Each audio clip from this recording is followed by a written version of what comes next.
This is macOS Ken. Courtroom drama, trade advisor and tariff trouble, and how can Gurman call it a setback? It is Tuesday, the 8th of July, 2025. I'm Ken Ray, and this is news from macOS Ken, brought to you by yours truly and supported by people like you, patrons through Patreon. Find out more and add your support at patreon.com/macOSKen. Apple got in under the wire. I told you yesterday that the Cupertino company had until yesterday to file an appeal with the European Commission over App Store concerns. So guess what Apple did yesterday? A piece from Mac Rumors says the Cupertino company filed an appeal on Monday against an EU ruling and fine of 500 million euros, roughly $580 million US. The EU's decision had to do with the strict rules Apple had in place around linking out of the App Store, supporting third-party payment options. The usual. While Apple did update App Store rules for the EU in the past couple of weeks, it also said it would appeal, and here we are. In a statement to Mac Rumors, Apple said, "We filed our appeal because we believe the European Commission's decision and their unprecedented fine go far beyond what the law requires. As our appeal will show, the EC is mandating how we run our store, enforcing business terms which are confusing for developers and bad for users.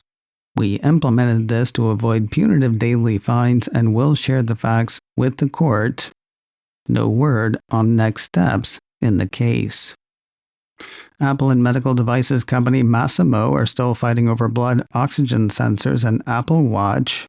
Engadget says the two companies were back in court on Monday, arguing over an ITC ruling made in late 2023. That was the ruling that saw sales of Apple Watch Series 9 and Apple Watch Ultra 2 banned in the US. Those were restarted in early 2024 when Apple removed the blood oxygen functionality from the chronometers. Honestly, the intricacies are intricate. The point is they're back in court, slugging away. No word on next steps in that case. White House trade advisor Peter Navarro criticized Apple CEO Tim Cook on Monday over the company's response to pressure from the Trump administration to make more of its products outside China.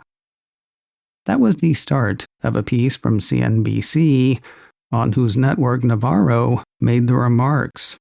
During a wider-ranging discussion with the financial network's Jim Cramer, Cramer wanted to know why Apple was not held up by the administration as a shining gem, why the over $500 billion Apple's investing in the U.S. was not more prized. Going back to the first Trump term, said Navarro, Tim Cook has continually asked for more time in order to move his factories out of China. I mean, it's the longest-running soap opera in Silicon Valley. Going on to opine, Navarro said, with all these new advanced manufacturing techniques and the way things are moving with AI and things like that, it's inconceivable to me that Tim Cook could not produce his iPhones elsewhere around the world and in this country. In response to that, Cramer wondered aloud why Apple wasn't applauded for shifting the manufacturing it has shifted out of China. To that, Navarro said he really wanted to talk about something else. No offense to Mr. Navarro, but if it is so easy, why doesn't everybody do it? Starting with the guy at 1600 Pennsylvania Avenue. Back in 2016, PolitiFact fact-checked a Funny or Die video that listed a ton of products under Trump brands that were manufactured all over the world. Of course, Trump wasn't yet president then, but you don't have to go back 9 years. Did you hear last month about Trump Mobile and the gold T1 phone with which the service was reportedly launching? Run by the president's sons, a piece from Tom's Guide had the service promising that the T1 phone would be made in the USA. It sounds like the Trump business putting its money where the president's mouth is. Thing is, though, the promise didn't last. It wasn't long before The Verge noted a change on the service's site. While one of T1's main selling points was that it was to be made in America, the wording shifted. A little over a week later, The Verge had the Trump mobile site saying that the device is designed with American values in mind, and there are American hands behind every device. Under key features, the first thing listed is American Proud Design. None of this indicates, well, anything, says The Verge. It certainly doesn't say the device is made in the USA. I guess it's kind of like iPhones designed by Apple in California, assembled in China, or India, or Brazil. Except as The Verge points out, T1's American Proud Design isn't as definitive as designed in the USA. Put a different way, it doesn't say that it is. Maybe next time CNBC can ask Navarro about that. Remember the argument yesterday from UBS analyst David Vogt, the one that had Vogt saying the Trump administration's 20% tariff on imports into the U.S. from Vietnam was no big deal because Vietnam doesn't make iPhone, and who cares about iPads and Macs and AirPods and Apple Watches and all the other stuff about which Vogt doesn't care? One wonders what he'll think about a lot more deals like the one with Vietnam, because a piece from Apple Insider says more are likely. According to the site, President Trump has started to send letters to world leaders announcing new tariff rates for countries without a U.S. trade deal, some of which affect countries where Apple manufactures its products. The report says the initial list of countries with tariffs includes 25% applied against Japan, South Korea, Malaysia, and Kazakhstan. Reuters reports a 30% tariff issued on South Africa and 40% on Laos and Myanmar. While the tariffs may not be aimed at Apple directly, they're going to hit the Cupertino company. Outside of its production in China and Vietnam, Apple Insider says Apple has production or sourcing from suppliers based in Japan, South Korea, Kazakhstan, and South Africa among the already announced tariff changes. Assuming nothing else changes, and really nothing ever does it? But assuming nothing else changes, the new round of tariffs is set to go into effect on the 1st of August.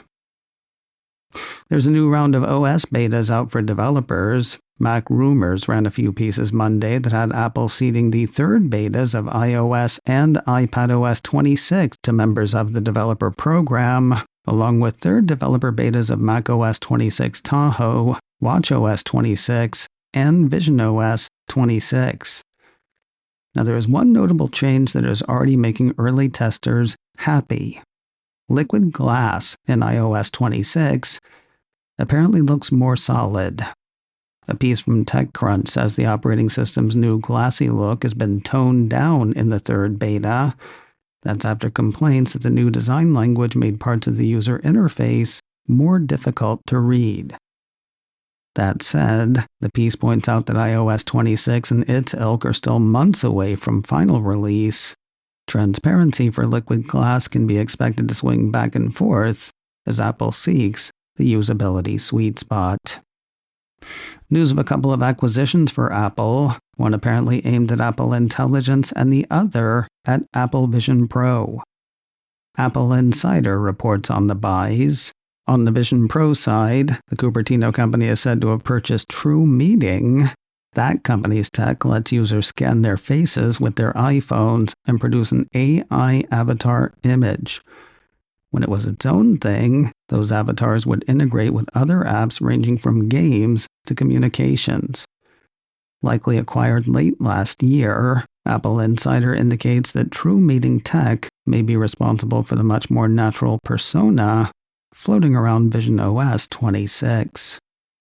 On the Apple Intelligence side, Apple has apparently purchased Y Labs. The firm is said to be concerned with monitoring AI large language models and ultimately preventing hallucinations. For the AI, the piece says Y Labs also aims to block security issues such as malicious misuse of generative AI. And finally today, there was a story all over the place yesterday that had Facebook parent Meta hiring away an Apple exec. Bloomberg ran a piece saying Apple's top executive in charge of artificial intelligence models is leaving for Meta Platforms, another setback in the iPhone maker's struggling AI efforts. The piece was written by Mark Gurman. Yes, that's the same Bloomberg and the same Mark Gurman who have been saying for most of the past year that Apple cannot get anywhere in AI. So how is this a setback exactly? The way Gurman's been telling the story to this point, Facebook stealing Apple's best AI person would be like Apple stealing Facebook's privacy coordinator. It's not just the darkest timeline, friends. It's the darkest timeline on the dumbest planet. I want my money back. Thank you for your attention to this matter. macOS Ken, brought to you by me and supported by people like you, patrons through Patreon. Find out more and add your support at patreon.com/macOSKen. Advertising handle by Backbeat Media. Online at backbeatmedia.com. You can find me on Mastodon, macOSKen at mastodon.social. You can also send me an email, info@macOSKen.com. Until next time, that is news from macOS Ken. I'm Ken Ray.